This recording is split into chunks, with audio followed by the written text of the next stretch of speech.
Sur la lecture, nous faisons la Bible dans Genèse.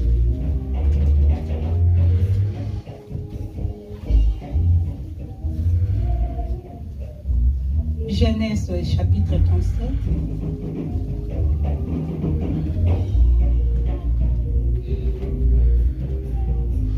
Amen. Ce qui nous demande à moni Genèse chapitre 37 à bandi na 15e verset qui nous na 24. Genèse chapitre 37 verset 15. Je lis au nom de Jésus.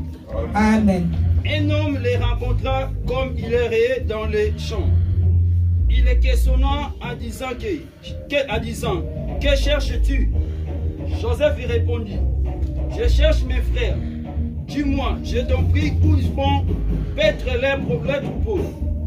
Et l'homme dit, ils sont partis d'ici. Car je les ai entendus dire, allons à Dothan. Joseph allait après ses frères. Et il les trouva à Dothan. Il les vit de loin. Et avant qu'il fût près d'eux, il complotait de les faire mourir. Il s'est dit l'un à l'autre, voici le faiseur des songes qui arrive. Venez maintenant, tuons-le et jetons-le dans une des citernes. Nous dirons qu'une bête féroce l'a dévoré. Et nous le verrons ce que deviendront ces songes. Ruben entendit cela et il les délivra de leurs mains. Il dit, ne lui ôtons pas la vie. Ruben leur dit, ne répandez point de sang, jetez-le dans cette citerne qui est au désert et ne mettez pas la main sur lui. Et il avait dessein de les délivrer de leurs mains pour les faire retourner vers son père. Lorsque Joseph fut arrivé auprès de ses frères, il les dépouillerait de sa tunique, de leur tunique de plusieurs couleurs qu'il avait sur lui. Il les prit et les jeta dans la citerne. Cette citerne était vide, il n'y avait point d'eau. Il s'assit ensuite pour manger. En ayant levé les yeux, il vit une caravane d'Ismaélites venant de Galade. Leurs chameaux étaient chargés d'aromates, de baumes et de myrrhe, qu'ils transportaient en Égypte. Parole du Seigneur. Amen. Amen. Tobeteli lo banzambe maboko. Nzambe apambola yo mosai na nzambe. Nzambe amona. Amen. Amen. Thème na biso to pe mama likambo na biso ya après-midi alléluia Dothan. Amen. Dothan. Nini nzambe alinga lobela biso par rapport ya Dothan. Amen. Dothan eza lieu moko eza ville moko oyo likolo na eza Palestine, na se na eza Samarie. Amen. Mais to lingi to comprendre pourquoi nzambe alinga lobela biso par rapport ya Dothan. Amen. To yebi li solo malamu, li solo ya Joseph. Joseph azalaki mwana ya Jacob. Jacob autant nzambe akutani na ye alobi bakobengo su Jacob te bakobengo Israël. Amen. Babota bango 13 po bazalaki 13 filles moko na kombo ya Dina, mais bakontaka 12 po ezalaki 12 garçons.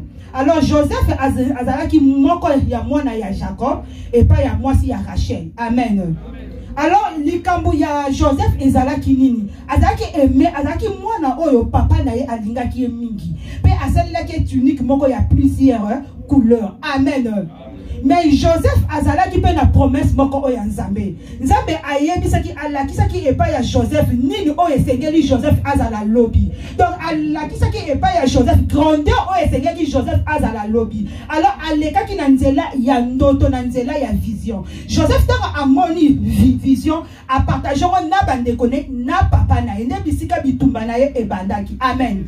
Bande kone ba lobi tala mutu oyo lobi osani akokonza biso. Alors Bible elle lobby que bande connaît du jour au jour ba comment qui koyina Joseph.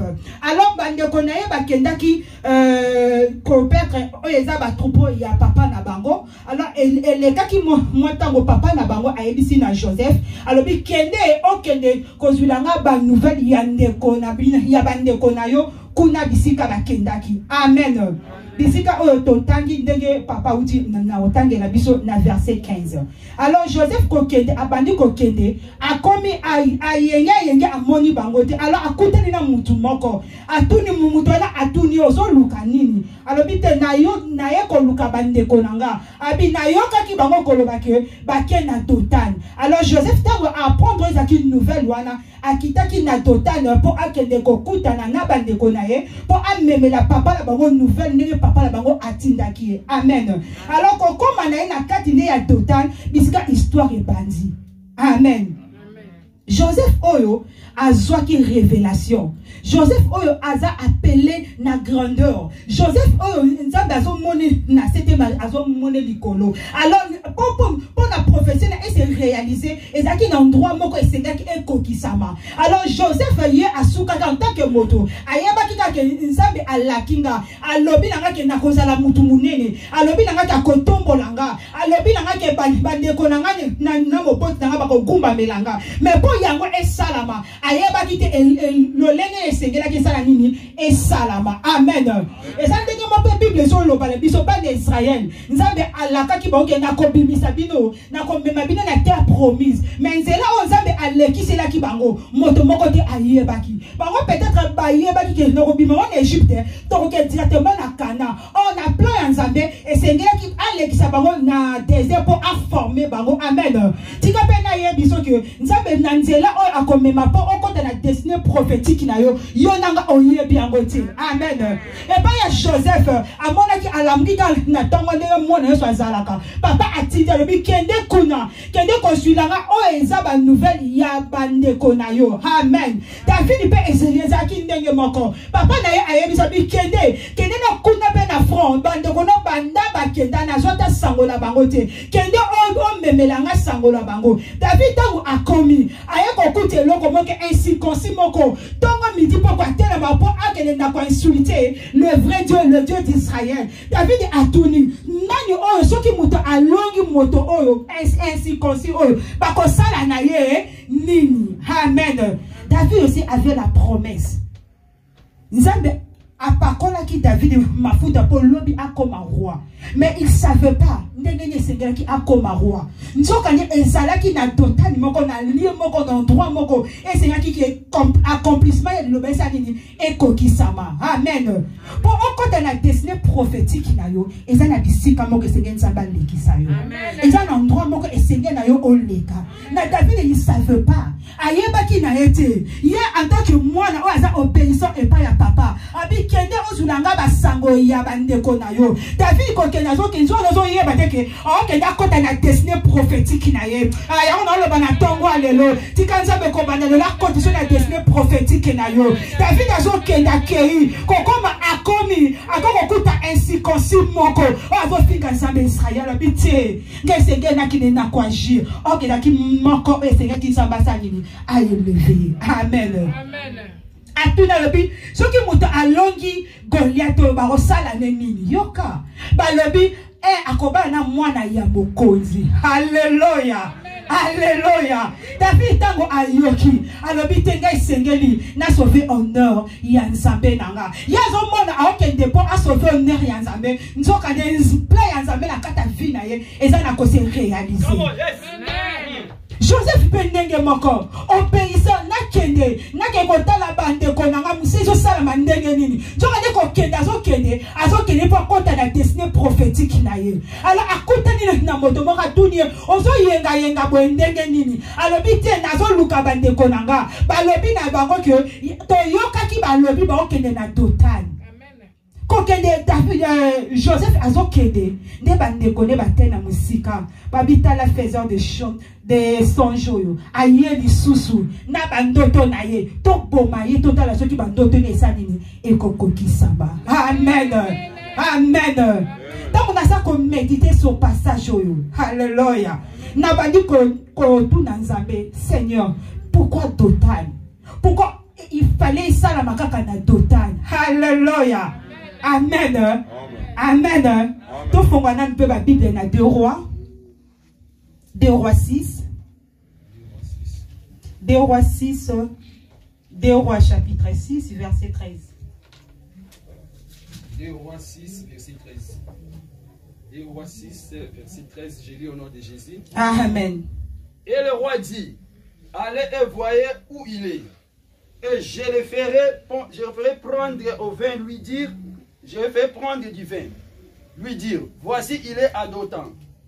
Il envoya des chevaux, des chars et une force troupeau qui arrivait de nuit et qui envelopperont la ville.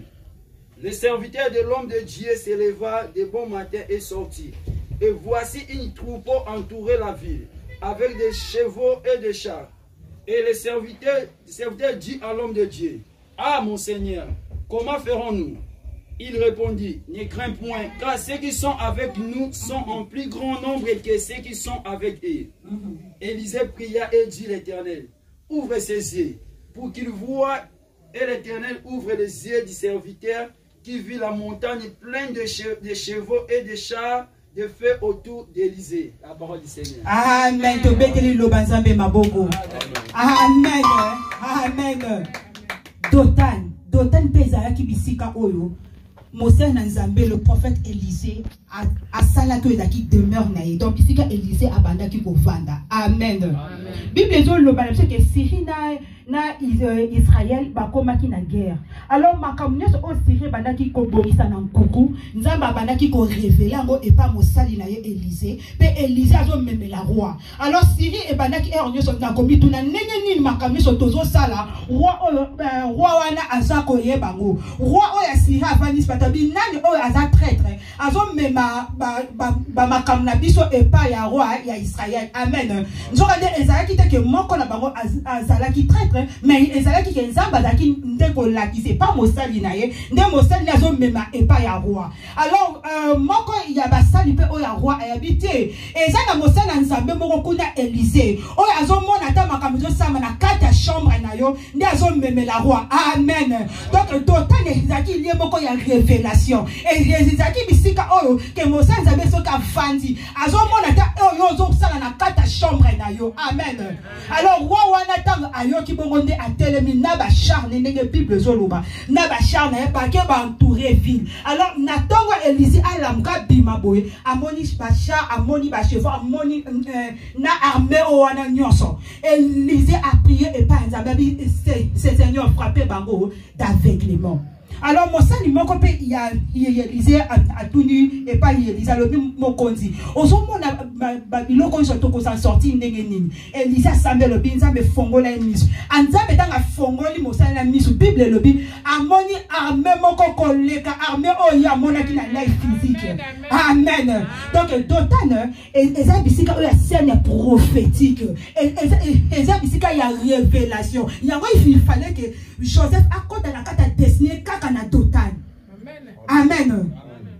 Et ça lié moko prophétique. Na meki comme ça la moi ba recherche na carte il y a dictionnaire na moni que Dotan et le ba depuis. Amen. Ba puis mi balé depuis. On a erakala ba puis ezalaki na importance makasi. Amen. Ba puis ezalaki na importance makasi. Ce qui te le dit, Abraham pour Azula Isaac, qui moitié Rebecca. Ayebisi Mosani akeni na mboka songolo akeni kolukela mwana na ye mwasi. Alors Mosali netanga azoke na sambeli nzambe ke cha mwasi moko nanzela nanga. Mwasi wana bakutana kwa pitaki na pui. Amen. Ezalaki na pui de abalelaki Isaac mwasi. Amen. Amen. Donc il t'appelle Isusu. Dans Jean 4, Bible pour la femme samaritaine. Jésus-Christ a côté na kina yewapi na pui. Amen. Donc puis ezaki na valeur moko makasi. Na pui to mona nini to mona mai. Or Dotan elingo ba depuis. Donc tozo mona mai ezako symboliser eza vie ya mutu.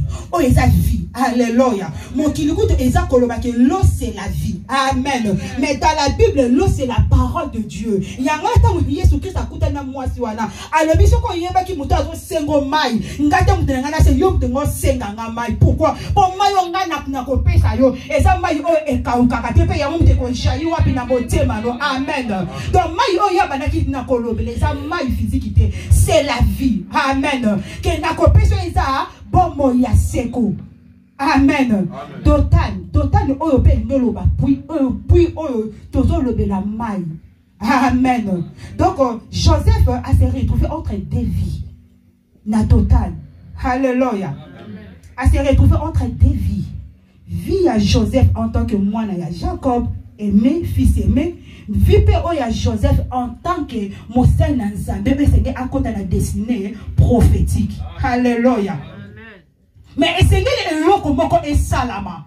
Alléluia. Alors pour nous à côté de la destinée prophétique na ye, et c'est le loko moko et salama. Papa maman na yebi na kati nzambe alaka yo nini. Na yebi na kati babi la kaya nzambe nini o yon ozanango. Mais pour moi ok na komona accomplissement wana, et c'est le babiloko moko et salama. Et c'est le loko moko et salama. Peut-être ozana na bon endroit. Peut-être pour oko yoko ma na poto na Paris nzambe alaka yo ke na komemo na Paris. Na ko sala o sali na ma. Na ko sala o na ko sala o na ko sala o oui. Oso komi pe na total. Mais nini o eza na ko empêcher pour okene na komona o eza grandeur nzambe alaka kiyo. Amen.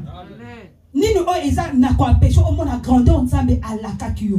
Joseph tanga a commis Bible sur le verset que la première des choses bande konaye ba se comploter pour pas bomaye. Amen.